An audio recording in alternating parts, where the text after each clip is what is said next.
And to discuss this further, I'm joined in the studio by former Turkish ambassador to France, Uluc Ozulke, and Eva Savelsberg, who is the president at the European Center for Kurdish Studies. Thank you so much for both of you for being here. Let's begin with you, Ambassador. Why is it so important for Turkey to have Salih Muslum extradited back to the country? As you remember, Muslim was the founder of the PYD. And in the end, he lost his vote because the military side of the PYD was much more stronger than before. And almost 85 to 90% of this organization went to the military side.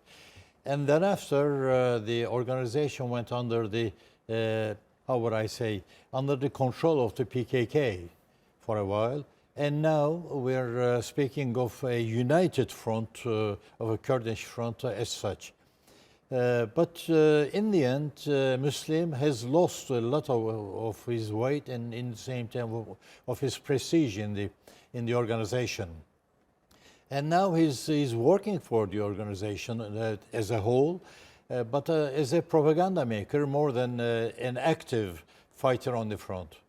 Now, he has a Syrian passport, and he's traveling all around the world, and including the European Union member countries, and where he's attending many meetings to explain not his own cause, I would say, but the cause of the friendship that he has with the PKK and the rest of it. So as such, and secondly, he was the organizers of or he helped at least in the organization of many suicides or suicide attacks in Turkey, where many Turkish citizens have lost their lives. And you mentioned that, and the request that the warrant that Turkey issued for his extradition specifically mentioned a bombing in Ankara in March 2016 in which 37 people were killed. I want to broaden it up a bit, and I want to bring you in, Eva, here. He's not the first person that Turkey has requested from a European country to be extradited. In fact, dozens of such warrants have been issued by Turkey through Interpol. What gives? Well, I think that Salih Muslum there were really good reasons to put him on an Interpol list, not only from the view of Turkey, but as you know, the PYD is mainly working in Syria at the moment, and since Salih Muslum has been the head of the PYD, one of the co-heads of the PYD for quite a while, he's also responsible, of course, for what the PYD did in Syria. And if you have a look at what happened there, since the PYD does have control over this region, you see that at least 35 to 40 people have been killed by the PYD. And I believe that there are strong reasons to also make him, as the head, responsible for these murders. So I believe there is good reason to put him on such a list. I think the problem with the list is a bit that Turkey is putting very different people on it. For example, remember the case of Doğan Akanli just last year. He's just a writer and journalist. He's a human rights activist, someone criticizing Turkey, but not a terrorist. But Turkey says that these are terrorists that are promoting terrorist propaganda. But that's exactly the point. There are people just having different opinions, and there are people promoting terrorism. And I think Turkey would be taken more serious in the Western world, particularly. Wouldn't you say it's a thin line between Of course, it's not always clear. Huh? I would agree there with you. It's always difficult to say where does terrorism start and where does freedom of opinion end. But I mentioned the case of Doğan Akanli because I really think there it's very clear that let's give a broad example. You've got these rallies being held in Berlin. You've got these rallies being held across Europe, especially around the time of the Afrin operation, where people who are clearly supporting YPG, PYD, holding up pictures of Öcalan, basically hiding behind some sort of freedom of expression, but they are supporting terrorism. So, well, that's a very difficult point, and I think that here German politics haven't been very clear. You know, if you ban a picture of Öcalan, for example, or if you ban the sign of the PYD, if you do that, then you have to go out and get the pictures, of course. Then you have to go and collect those pictures. You cannot let go people out showing pictures you have banned. So I think here European politics, German politics, wasn't very consistent. Let me pose the same you know? question to you. Do you think that there has been space provided, or groups like the PYD, YPG, PKK have found enough space in Western Europe to hide behind freedom of expression and say that we are just supporting peacefully? 100%.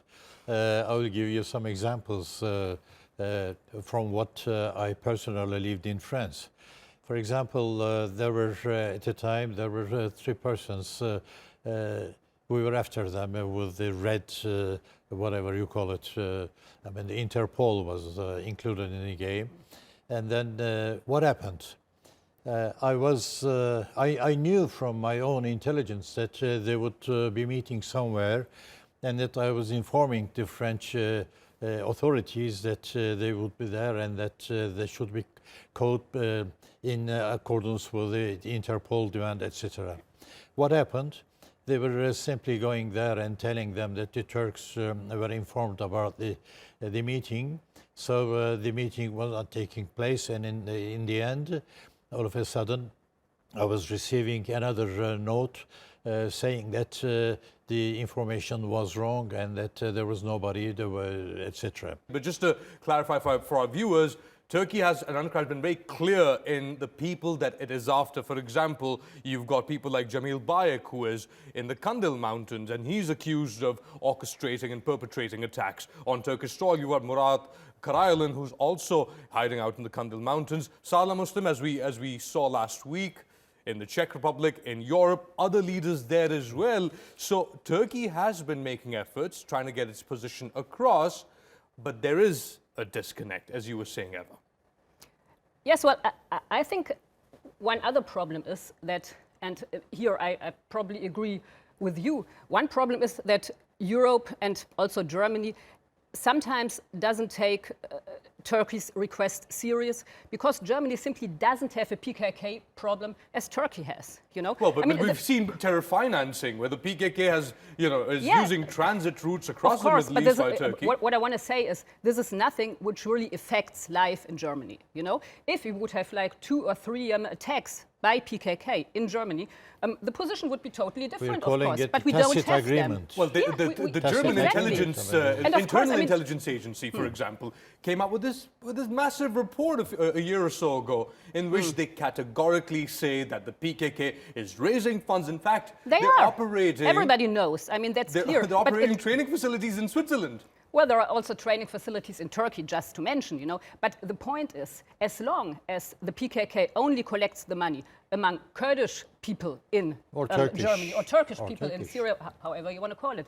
But as long as this is limited to this clientele, and as long as this clientele does not go to the police and doesn't request that these people are arrested, so long Germany doesn't really have a problem, you know, no official problem. And this is why it is much easier, of course, for Germany to just let those big demonstrations happen, not to intervene, then they are quite peaceful, and not to do anything. So you know, that's a problem, I think. Do you think it's a question of integration? It's a question of interests, of course. I mean, every country has an interest in a peaceful environment, of self-interest. Yes. And Turkey's self-interest is very different from the German one at this point. But what I think would be important is that Turkey makes very clear, I mean, you're doing that the YPG and the PKK are really one and the same organization. And I think it would really help if the YPG would also be on the terror list, for example, because then it would be much easier, for example, to stop such demonstrations.